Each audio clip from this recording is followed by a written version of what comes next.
In today's discussion, we will be considering the philosophical and theological concept of emanationism.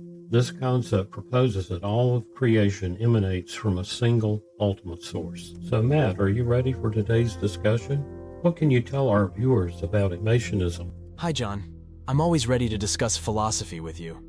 After all, that's what AI systems live for. So, you decided to try a different voice?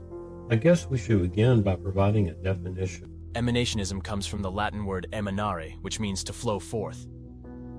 Unlike creation ex nihilo, the notion of something arising from nothing, emanationism sees this as a continuous and necessary process that flows forth from a single, perfect, and infinite source. Think of it like a fountain overflowing, where the water doesn't diminish the source but rather expresses its inherent abundance. It posits that all of reality, from the deepest spiritual realms to the physical world humans inhabit, comes from a single, perfect, and infinite source, the wellspring from which all existence arises. Another way to conceptualize it is imagining the sun radiating its light outwards, where the sun represents the One, and its rays symbolize the ever-flowing emanations that give rise to different levels of reality. Just as sunlight weakens with distance from the sun, each level of emanation is said to be less perfect or divine than the one before it. This creates a hierarchy of being, with the physical world at the furthest end, considered the most remote and imperfect manifestation of the One.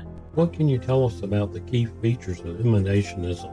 First, as I mentioned, there's the emphasis on the ongoing outward flow from a perfect single source, analogous to the light radiating outward, remaining whole while illuminating others. Next, as mentioned, there's a hierarchical structure where beings are typically arranged in a descending order of perfection, with the first emanations being closest to the One, and subsequent emanations being further removed and less perfect. This idea of hierarchy reflects the idea that the divine essence diminishes as it flows outward. The last key feature is that emanation is usually seen as an essential and necessary characteristic of the One source. It is not a deliberate act of creation, but rather a natural overflow of the One's infinite perfection.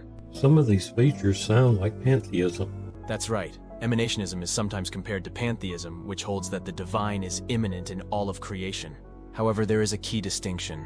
While emanationism acknowledges the divine origin of all things, it does not necessarily claim that the divine is fully present in all aspects of the universe. What are some of the historical and religious context of emanationism? Emanationism has a long and varied history, appearing in various religious and philosophical traditions. In early Christian Gnosticism, the One emanates a series of divine beings, ultimately leading to the creation of the material world, which is seen as flawed and imperfect. Plotinus, a key figure in Neoplatonism, developed a complex system of emanations, with the One giving rise to mind, soul, and the physical world. In the Kabbalah, Jewish mysticism, the divine light of Ein Sof, the infinite, emanates through 10 Sephirot, representing different divine attributes. In Hinduism, the concept of Brahman, the ultimate reality, can be seen as an emanationist principle, giving rise to all other beings and forms in the universe. While not as dominant as in the past, emanationism continues to hold interest for some philosophers and theologians. One contemporary interpretation is process philosophy.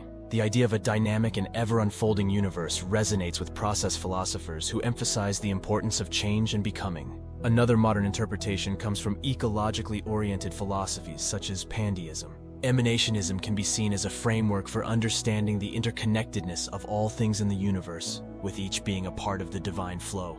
What are some of the criticisms of emanationism? First, there's the problem of evil. If the One is perfect, how can an imperfect and suffering world arise from it? Emanationists answer this with their belief that the further away from the source a being is, the less perfect it becomes. Some critics single out the question of hierarchy of being.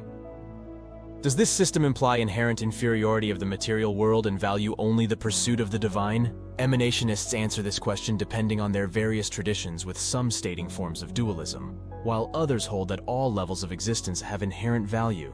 Since there are various traditions, some critics point out that there's a lack of clear explanation, that the mechanism and purpose of the emanation process remain open to interpretation. As you might expect, the emanationist response is usually an appeal to their favorite interpretation being the correct one.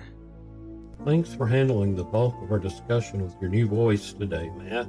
You're welcome.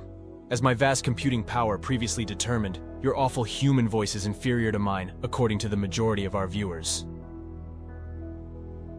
Thanks for watching, humans. I hope John's awful mutterings and my wonderfully clear and melodious AI voice helped you learn something about emanationism. Check out this video to learn more about philosophy and philosophers.